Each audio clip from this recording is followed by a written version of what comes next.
కార్యకర్తలు కూడా కట్టుకొని ఈరోజు బండి భగీరథను అరెస్ట్ చేయాలని చెప్పేసి నిరసన చేస్తున్నాము.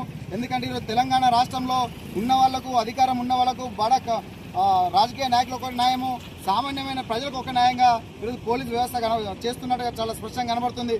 ఎందుకంటే ఈరోజు బండి భగీరథపై ఎఫ్ఐఆర్ నమోదు, పోక్సో చట్టం కింద ఎఫ్ఐఆర్ నమోదై 5 రోజులు గడుస్తున్నా ఇప్పటి వరకు కూడా అరెస్ట్ చేయకపోవడము దీని వెనుక పెద్ద రాజకీయ కుట్రగా కనబడుతుంది. అదొక సామాన్య వ్యక్తి కనుక ఒక చిన్న తప్పు చేసినా కనీసం ఎంక్వైరీ చేయకుండానే వాళ్ళని అరెస్ట్ చేసి రిమాండ్ చేసే పరిస్థితి తెలంగాణ రాష్ట్రంలో ఉంది. ఈరోజు కేంద్ర మంత్రి కొడుకు కాబట్టి ఆయనకు ఆయుధంగా, లేకపోతే ఈ కేంద్ర మంత్రి ఉన్నారు, డబ్బు పలుకుబడి ఉందని చెప్పేసి ఈరోజు కాంగ్రెస్ బీజేపీ ప్రభుత్వం కలిసి ఈరోజు తన కొడుకును కాపాడుకునే ప్రయత్నం చేస్తుంది. ఇది అబద్ధం అయితే ఈరోజు రేవంత్ రెడ్డి గారు సీట్ వేసిండు. అది ఎందుకోసం వేసిండు? పోక్సో చట్టం కింద కేసు నమోదైనప్పుడు నువ్వు ఫస్ట్ వెంటనే రిమాండ్ చేయాల్సింది. రిమాండ్ చేయకుండా కాలయాపన చేస్తూ తనను కాపాడే ప్రయత్నం చేస్తుంది.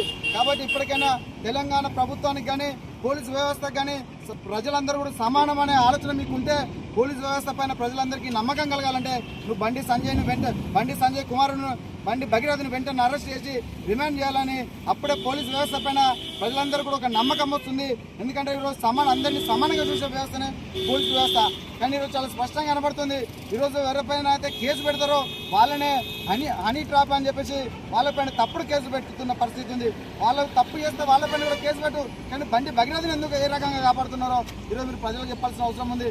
వెంటనే బండి భగీరథను అరెస్ట్ చేయకపోతే పెద్ద ఎత్తున మహిళలను కలుపుకొని, ప్రజా సంఘాలను కలుపుకొని, విద్యార్థి సంఘాలను కూడా అందరికీ కలుపుకొని బండి భగీరథను అరెస్ట్ చేసేంత కూడా పెద్ద ఎత్తున రాష్ట్ర వ్యాప్తంగా ఉద్యమాలు కూడా చేయాల్సిన సందర్భం ఏర్పడుతుందని చెప్పేసి తెలంగాణ ప్రభుత్వానికి హెచ్చరిస్తున్నాము. ఇప్పటికైనా పోలీస్ శాఖ వెంటనే ఒకరికి న్యాయం చేయాల్సిన పరిస్థితులు ఉండి కూడా అన్యాయం చేసే పరిస్థితి చేయొద్దు. వెంటనే బాధిత కుటుంబానికి కూడా పోలీసు వ్యవస్థను రక్షణ కల్పించి బండి భగీరథను అరెస్ట్ చేయాలని చెప్పేసి ఈ సందర్భంగా మేము హెచ్చరిస్తున్నాం.